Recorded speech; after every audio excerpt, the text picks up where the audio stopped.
Good day, everyone. Welcome to the first installment of our three-part Career Talk series in Southwestern University FINMA School of Design plus Communication. For this series, we're calling it The Road Less Traveled, The Next Mile, to signify Southwestern University FINMA's expansion from a university known for its health programs to eventually exploring artistic pursuits. In SD plus C, we believe that every design tells a story, and we integrate design thinking and storytelling in our architecture, communications, and senior high school arts and design track programs. For our first episode, I am joined by three established creatives and storytellers in the graphic design and multimedia industry. To get us started, I'd like everyone to meet our first guest, Miss Govinda Trazo. She has been in the design industry for over 20 years, from designing for local ad agencies to art directing in international design firms to eventually starting her own business. Raising four boys, motherhood is always her priority, but also the fuel to further explore creative endeavors. Hello, Govinda. Hello, Gabe. How are you? I'm good. What about you? I'm good, thank you.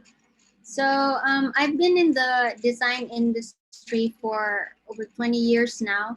I'm a graduate of fine arts, major in advertising arts back in 2001. So that's a very long time ago. Back when social media was still MySpace and Friendster. Anybody knows that? Anyway, so after graduation, I jumped working right away into top ad agencies here in Cebu. So as a fresh graduate, I was loving every minute of it, the challenges, and then my career shifted to web. I started web designing using um, HTML and Flash. That was 2002 for 3 years. And also, I've also tried working abroad in Dubai for about a year. Um, we were focusing on print now, so from web, and then I shifted to print. And then when I came back to the Philippines, my career focused on marketing now. It's um, marketing collaterals and all those stuff. So I mean the design industry has already shifted from very crude and now very customer focused. So and then after that, in 2016, I became an art director in Ripe Concepts. It's a big design agency here in Cebu. We've catered international brands. um, Also, I just wanna tell you about some of my highlights in my career. I didn't really get to win awards, but I think some of my highlights involved in when as a fresh graduate, and then uh, an ad agency called Ogilvy and Mattar, which was a big deal for me before, called up to me and said wanted to meet me even if they weren't hiring. And and that moment when you know a big ad agency come up to you as a fresh grad saying this is a good portfolio, even if we're not hiring, but we want to speak to you and we know you are very interesting. So that is kind of a big check mark, that you're in a right path, that you just have to go on and do what you can. And then later in that part, as he as a creative director, we've been tasked to do some trend report, and so we were sent out to Hong Kong to do some field research. So it was a big deal for me because um, trend reports are not just being researched in your desktop.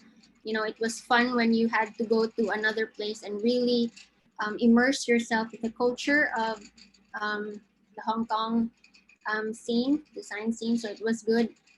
And also for my um, little business right now, Woody's, GoDaddy, the international you know, international company has spotted us, and they came here to do an interview. And right now, it was a right now goodies have been used as a marketing collateral for GoDaddy, so that's also a big deal for me. So um, I I really like where my path is going, since I can be of service to others through this innate gift. And you might not be a doctor or a grand architect or something, but at least for this, the love for giving out creative solutions to brands and companies. That's really fulfilling for me. So yeah, it's a short story for me. Thank you, Gabe. Thanks, Govinda. And yeah, I think every creative feels those jitters know when a big company or a brand reaches out to them. It's a scary and nerve-wracking experience. But I don't think that feeling ever really goes away, even after a few years. Anyway, to our viewers and listeners, if you have questions, feel free to type them in the comment section on Facebook. We'll have our guests answer them after the discussion, of course. So, moving on, to share his insights, we have Mr. Emot Amodia, the founder and art director of Emottoons Animation Studio, where he employs more than a dozen creatives for international clients. He is also the former president of the Cebu Animations Guild and is currently a Huyon evangelist. Huyon, for non-graphic designers like me, is a company that specializes in pen displays and tablets for digital art, if I'm not mistaken. Hello, Emot. That's correct, Gabe. Thank you, Gabe, for the introduction. I think you have said everything, so I'll just add on to that.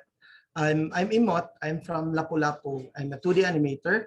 I graduated BS Architecture in University of Visayas, and then I was able to pursue my dream as an artist, a digital artist, when I started working in Bigfoot.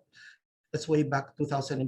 Actually, I was working with Govinda with the same company.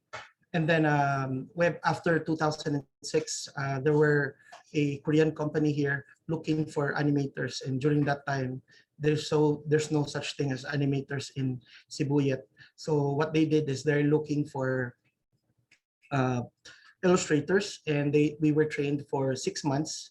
And then after that, we've been doing 2D animations for the Korean company for almost 5 years. And then after 2008, the company stopped, and we were left with no work. So during that time, I was teaching in UC as a 2D mentor.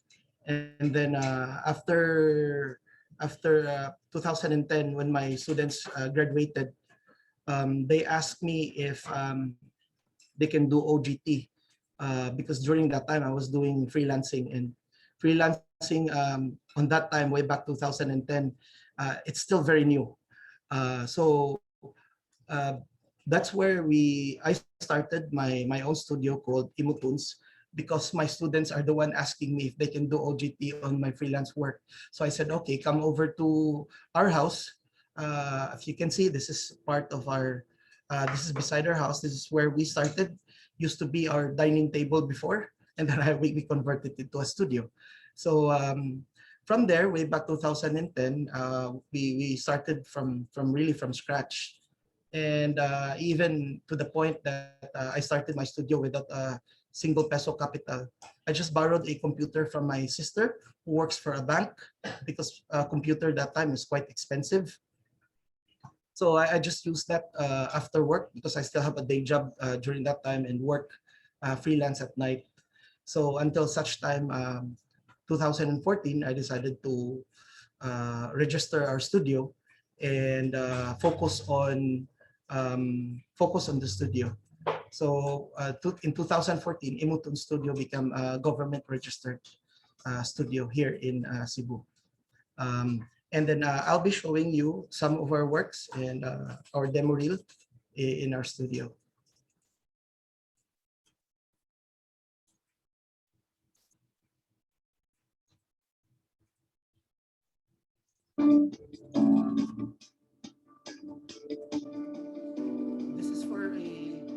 project called Fate of My People in partnership with the Cebu City government. And hopefully we'll be releasing this by December this year. The Battle of Mactan.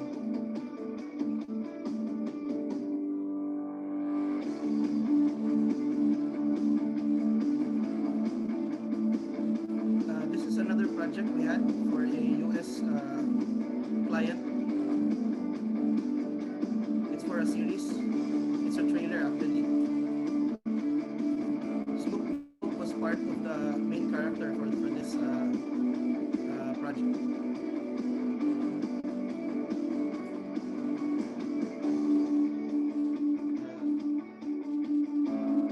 The series is called Weeds. This one is for another client, Oracle Japan. So we've created a few animations for their internal HR.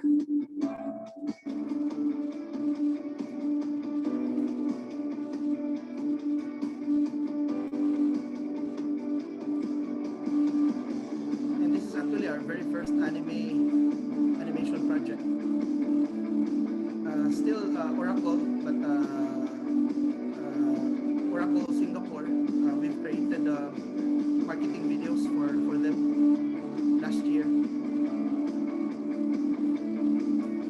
Another trailer for a possible series for a client, a US client called Harmony. This one is a short project. We did a TV commercial for Qatar and our client Fly In here in Cebu. This one is for a game, and our client is from Argentina. Another project we had for China.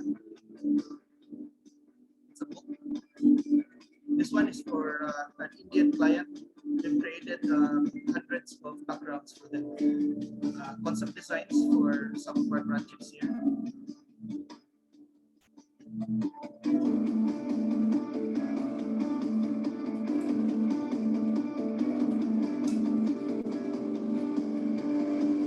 Another client from the US.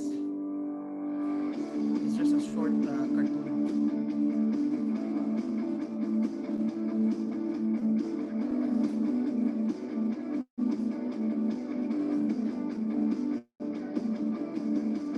This one is a local project of ours. We've been working for animations for DTI and DOST. This one's for DTI Region 7.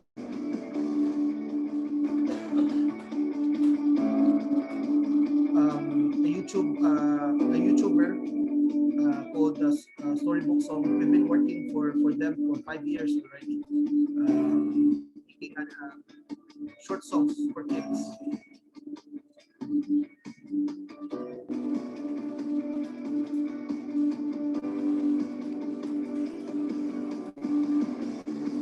And that's our website, Emottoons.com. And I wanted to add also, we're also the people behind History Animated. We just started this year, so we were able to produce 4 videos. Lapu-Lapu, the Battle of Mactan, Origin of Lapu-Lapu, and the Ferdinand Magellan animations. But we're still producing more videos in the future. So I'll stop share, and that's all for me. Thank you, Gabe. Thanks, Emot. Thanks for that inspiring talk. It's always inspiring, again, to hear of success stories of fellow creatives pursuing their dreams and excelling professionally. And that video was impressive too. I love Snoop Dogg. Well, once again, for our viewers and listeners, don't hesitate to ask any questions in our stream. Simply comment on the stream itself, and then we can accommodate those after all of the discussion. Now, last but not the least, we have Mr. Yasser Mattar. He's a lifelong educator and experienced educational manager who has been in the academe since the year 2000. He is a Doctor of Philosophy from the Australian National University and currently serves as the academic manager of First Media Design School in Singapore. He was part of the team that created the inaugural Singapore Armed Forces game-based learning project entitled Decisive Combat. He has published 13 international peer-reviewed journals as well. Hello, Yasser. Hi, Gabe. Thanks for having me here today. Let me share my screen, and today I'm going to talk to you about the global design industry. All right. So, what about the global design industry, right? Okay. Now, a recent survey has shown that print design is going down in demand and popularity, while branding, digital marketing, and UI UX design is actually increasing. There's a whole bunch of global design statistics in this regard. We know that America is the largest design market because it takes about 30.6% of the global market demand in terms of design. It is forecasted to grow globally. Yeah, the global design industry is forecasted to grow to the number of 249.5 billion US dollars over in the next 2 years. Okay, now what about the annual salaries? There are four countries in comparison here that I've put up on my screen. Let's take a look at them. Across all four countries, we see that the highest salaries are for digital designers and for digital marketers, right? Both in Singapore, the Philippines, America, as well as the United Kingdom. Graphic designers are suffering a little bit of a lesser pay than digital designers and digital marketers. Well, what does this mean for us? Well, this means that graphic designers have to step away from print design and go into digital design, especially UI UX design and digital marketing. Okay, so the typical career path for a designer is that a designer would either go into becoming a senior designer, whereby he will lead projects, or he will become an accounts manager, whereby he will be managing the projects, also known as a project manager. All right. Now, from there, the senior designer often goes off to become an art director or a creative director for a larger portion of the organization. The accounts manager will move on to become a project director, overseeing several projects at once. Now, recent trends show that art directors often end up becoming design trainers. All right, they now have started to come into education to impart skills of design, whether it be in typography or in photography or in graphic design, right? To students moving ahead. Okay, so for young people who are graduating, right? What For young people who are graduating, what choices do you have? All right. So, in general, there are four choices that you can have, career choices. You could join an agency whereby you'll be working as a designer for an agency, basically for clients. There are also those designers who join creative process outsourcing agencies, whereby you work on a relatively remote scale and you serve international clients. There are other designers who start up their own design studios and design agencies, but an increasing amount of designers are actually going into in-house design. There are many organizations in F&B, in pharmaceuticals, even in the military, who are looking for designers to work within those industries. All right. Now, as a designer, mm, what are some of the challenges or what are some of the processes that you need to take, right? Okay, so as a designer, we must always bear in mind our users. And as graduates, when we graduate from a design school, our users are primarily our clients. Now, sometimes our clients know exactly what they want.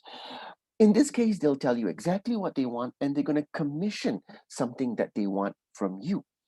Um, at, at other times, the client doesn't always exactly know what they want.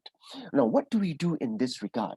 As a designer, we must first understand the brand. If the client doesn't know what they want, we need to go ahead and be proactive in understanding the brand. We then need to identify what are some of our design problems. How can we design a solution that fits the brand? We then need to assess the design scope and breadth, how much we need to do, how deep we need to go, and then we go and design the prototype. All right. Our prototype must always align with the brand. All right. And with this alignment of the brand, we seek the client's approval and we design further collaterals for the client. So this creative process is something that we need to be aware about. No matter where we go, when we graduate from a design school, we need to always be aware that this is how the process should be. All right. Now, where do you go from here? Do you just find a job as a designer and that's the end of it? I recommend not. I recommend that you do one of two things, or if you can, do both. You should either deepen your skill set in design by looking at how you can actually improve and find more tips and tricks, more techniques to use in your area of design, or to expand your skill set by learning about more design principles that were not taught to you in school, learning about design trends that are going ahead, moving forward. There will be different design trends. Some design trends will come back and some design trends will go out of style. All right. You should also build your own portfolio in order to showcase what you can do, as well as finding out about what are some of the emerging designs that are taking place so that you can partake in them. All right. I will kind of end my presentation here with an alumni spotlight from First Media Design School, Singapore. The alumni spotlight today shines on our alumni, Steve. Now, in 2011, Steve was a student here at First Media Design School. In 2014, he went over to the University of West England, where he did his bachelor's degree. He found a job that very year after graduation at Fox Lab. In the next 2 years, he moved on to a more senior role at Tribox. He finally went back to, he then went over to DXC Technology in another couple of years in 2018. And then in 2020, after reaching a certain level in his career, he came back to First Media Design School to become one of our design lecturers. All right. So this is a career path that fits the career path that I kind of showed to you earlier. And what Steve did was that Steve was trained in graphic design, visual communications, but he picked up skills in multimedia and UI UX design, enabling him to command higher pay and a higher position in the different companies that he went towards. And then he decided to come back to education and become a design trainer. All right. I'm going to stop sharing my screen right now. Thank you very much. That was my presentation on the global design industry with a focus on a story of Steve from First Media Design School. Thank you very much. Over back to you, Gabe. Thank you so much for that data-heavy presentation. Yes, sir.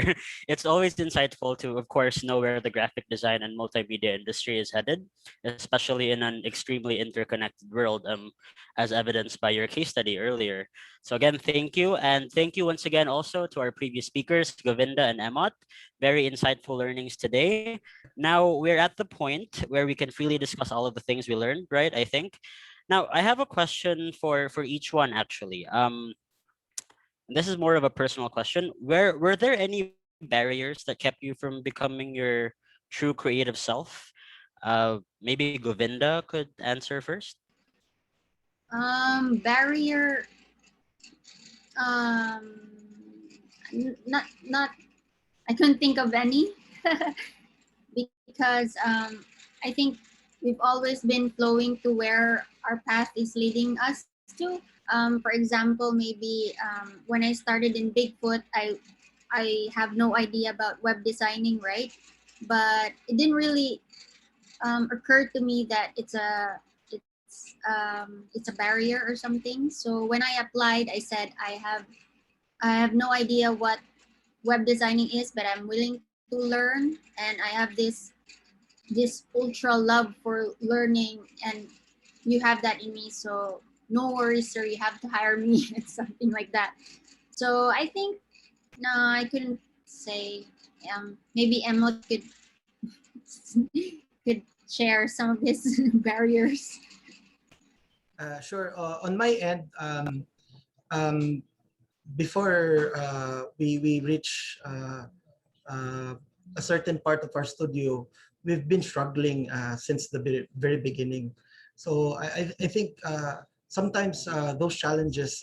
There's a saying that diamonds are made by under high pressure, and if you're struggling, uh, that also means that uh, you're trying to create a diamond for yourself. So I always try to see the positive side. Like for example, when we were starting, we weren't making money for the first 5 years, and then I realized we're doing it wrong. So as we try to correct our process, and we're starting making earning studio and keep growing. And to be honest with you, we've been making money for the past 3 years lang. So um, a lot of challenges was we faced here in the studio, but those challenges also make us better. Thank you, Emot. What about you, Yasser? Any maybe also something from all of the students in the design school? Sure. All right. So my students report that the main barrier to their creativity is the client's requirements. From a very realistic perspective, when students graduate from a design school, they want to explore a very experimental side of their design. They want to explore things like fusion design, by fusing different design schools, art schools together, novo art with a little bit of cubism or 80s style with 60s style, something like that. But more often than not, the clients, depending on the industry in which they're designing for, the clients already have a very set idea as to what they want to do. All right. So, for example, one of my students who actually found a job in the F&B industry, he had to work mainly with red because in Singapore the F&B industry loves shades of red and tints of red. He primarily had to do promotional posters. So he did food photography and kind of like created posters based on the new menus and all that stuff. Whereby deep inside him, he kind of really wanted to go all out, real experimental kind of stuff. In another instance in FNB as well, there was one pretty famous Western food outlet in Singapore. It has since closed down, but it at one time had about 16 outlets across Singapore, which is actually quite a lot because Singapore is small. At one point, they did allow very creative marketings, a lot of play on words, a lot of pop culture references. But since the ownership changed hands, it kind of became, nope, this is our menu, create a promotional poster, put the price, put a discount. That's it. So yeah, essentially kind of like the demands of the industry, the demands of the client kind of tend to stifle creativity a little bit. Okay, thank you. Well, actually, that kind of transitions to my next question, which you also mentioned mentioned earlier during your talk, Yasser. How do you deal with clients who have a different vision from yours? And I know you mentioned earlier it's all about going back to what the brand is, right? But I also I'd love to hear from Govinda and Emot on personal experiences when they just didn't see eye to eye with the client's aesthetics over theirs. Maybe Emot can share first. Uh, yes, Gabe. Actually, every client is different.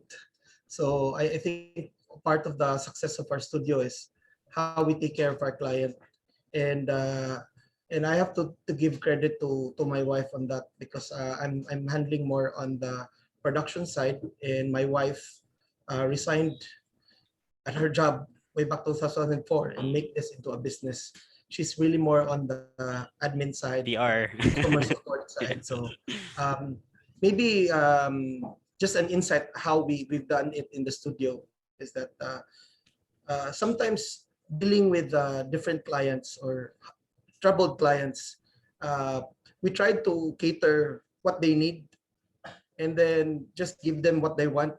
But after that project, we tried not to work with them again.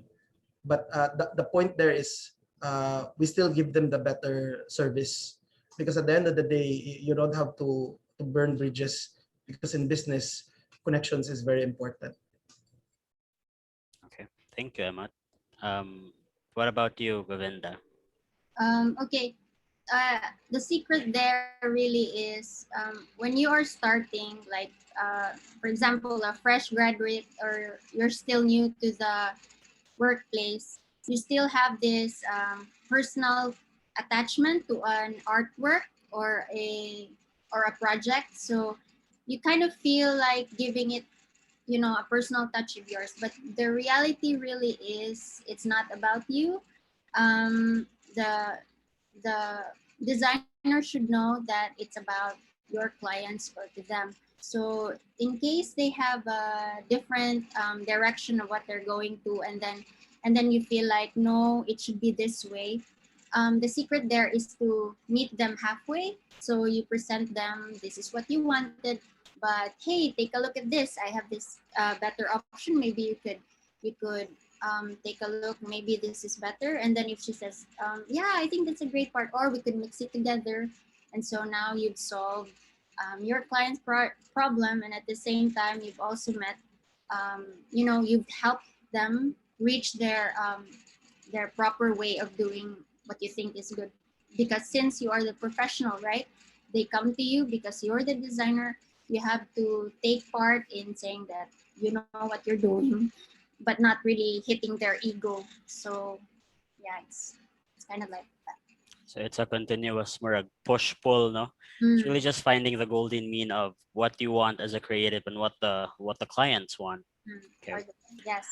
I have another question. I think maybe Yasser would be most appropriate to answer this. But Yasser, how do you feel about crunch culture? And this is, I think, common for all types of creatives, not just for graphic designers and multimedia, right? Even for public relations. Yes. Okay. Well, now let's. It can be polarizing. I think some Yes. people, yeah, they Yes, think. yes. Some people are pro it, some people are against it. Now, let me tell you a story first. I conducted a management retreat about late last year for a client of First Media Design School, and the CEO was happy to tell me that he has all his staff on an always on mode. That means the crunch is always ongoing. You can be contacted after hours, weekends, whatsoever. And he insists, he is adamant that his staff are happy to do it as well. All right. And, he's always saying, it's just a change in mindset.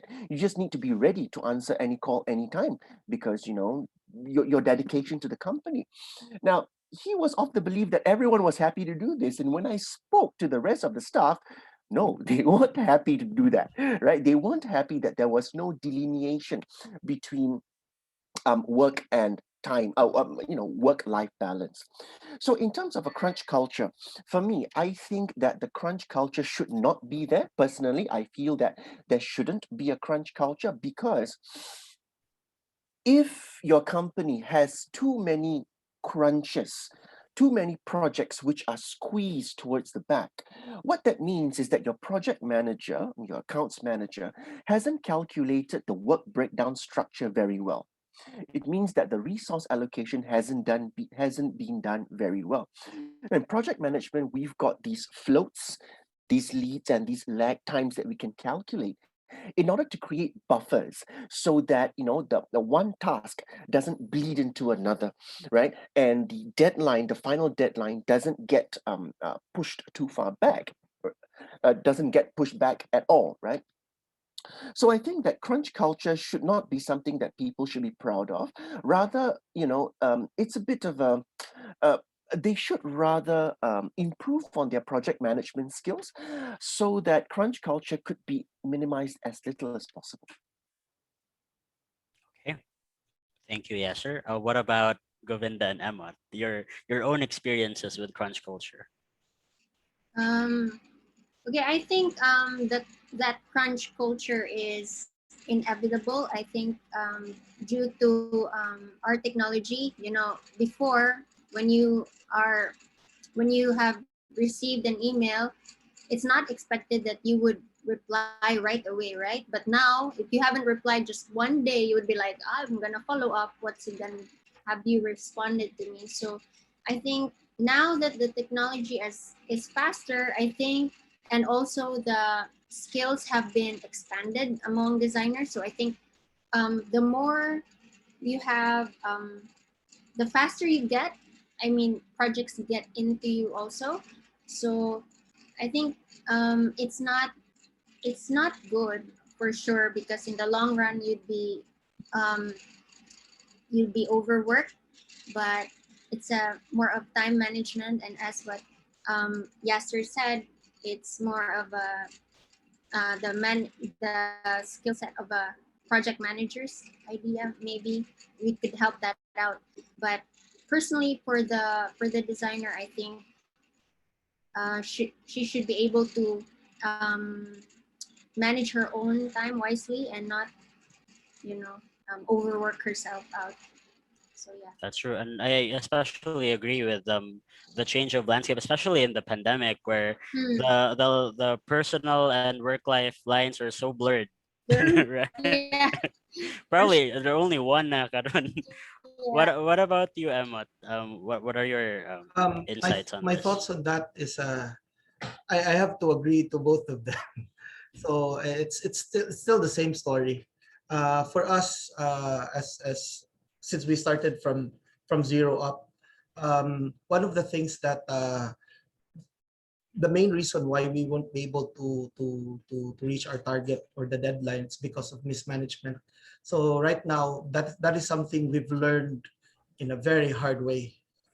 There are clients that they didn't pay us, Mm, so because we missed the target. So and by doing that, we make sure we have daily targets. Each of the artists have daily targets. If within the day they didn't meet the target, we meet with them. What's their problem? Because at least if there is just 1 day delay, we can still fix it, rather than a week or a month delay. Then that's unfixable, and we will lose client for that. So I think management is very important in meeting deadlines. okay, thank you. Now this question, next question would be more directed to Govinda and Emot. What's the plight for arts in Visayas?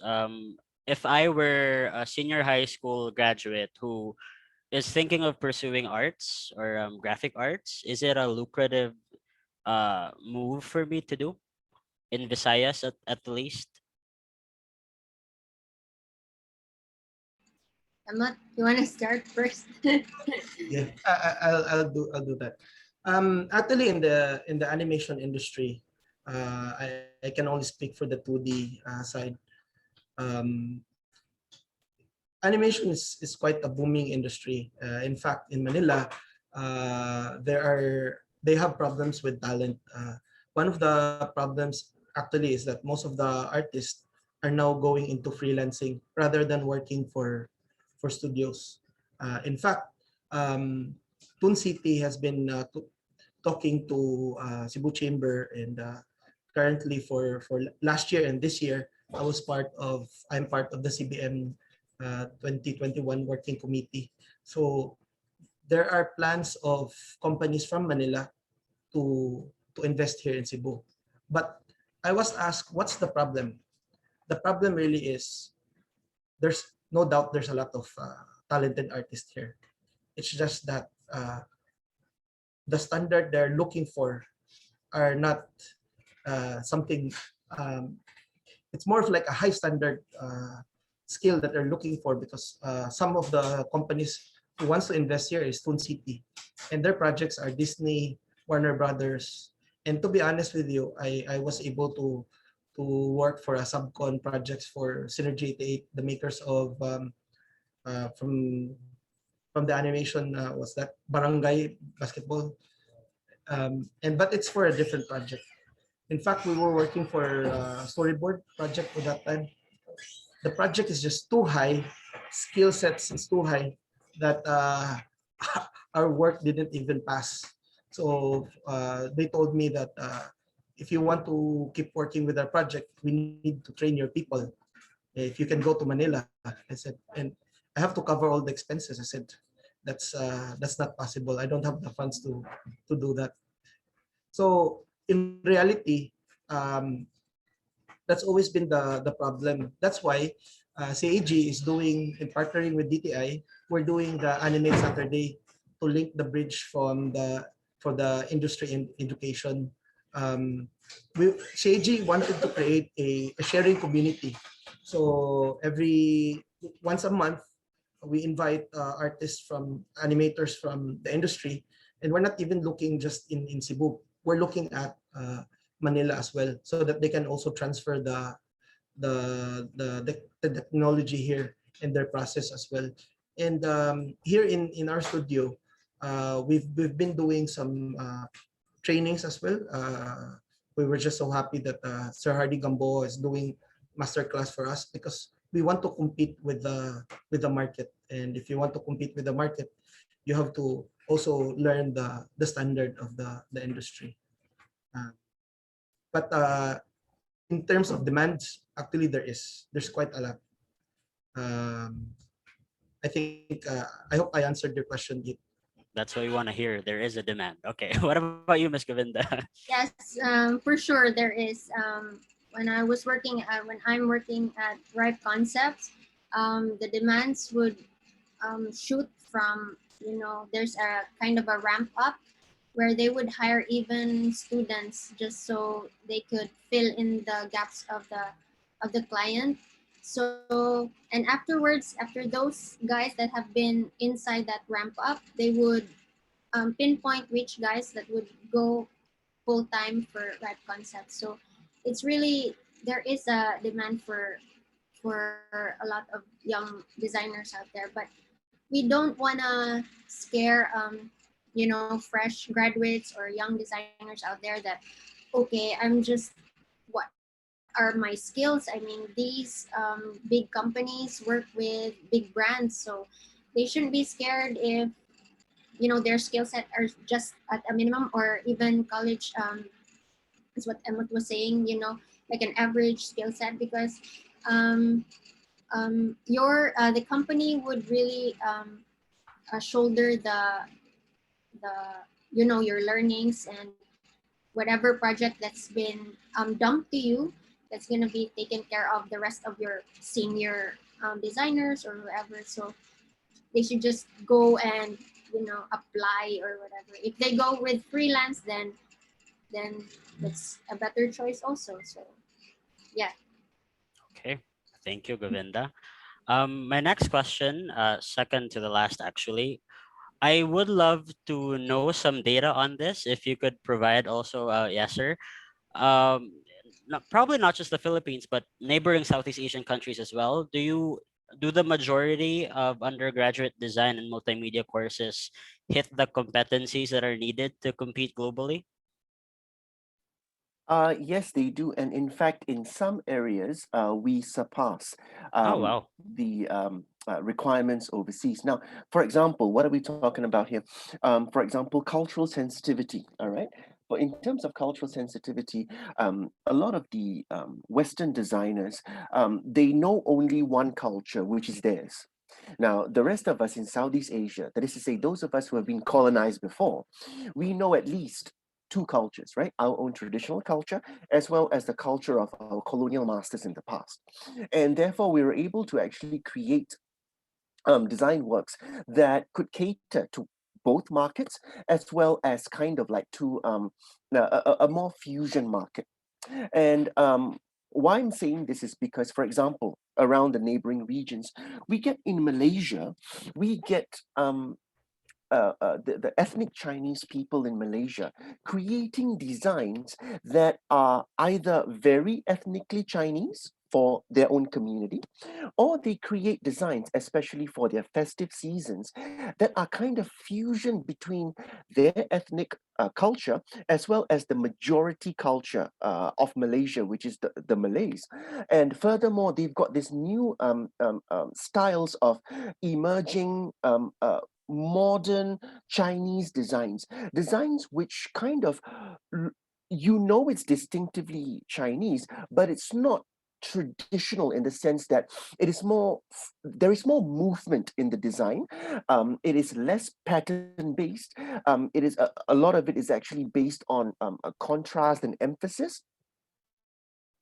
So we've got these soft skills, a lot of it that actually surpasses, I think, what is present in the global arena. Okay, thank you. Anything to add from Govinda or Emot, or does it reflect the same sentiments? I can only say for the 2D animation side, but unfortunately, I don't have data on that, so no comment for now. Okay. Well, before we go to our last question, we actually have a question from one of our students in SD plus C, from Ethan Darrow. He asks, and this is directed to Miss Govinda. How did Govinda become an art director? I'm interested to pursue the same career. Most of the younger designers always ask that. That's true. When we were young, we always look at positions, right?